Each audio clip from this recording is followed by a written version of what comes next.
करेला हमारा पे शौक हो, ताके लो काहे के टोक हो।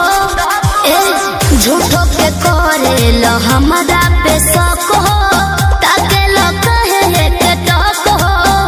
केहू बाटे तोहर यार सस पका हमार लागे अभियो तू करेलू, केहू से प्यार लागे अभियो तू करेलू।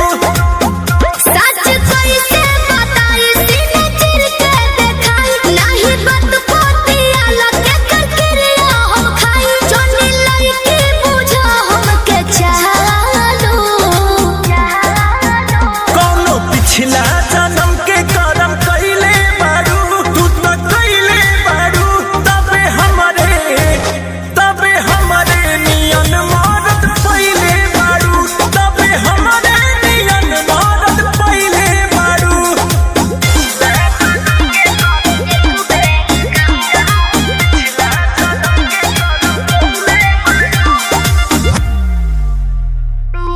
कोई ना तोहरा से हम बेवफा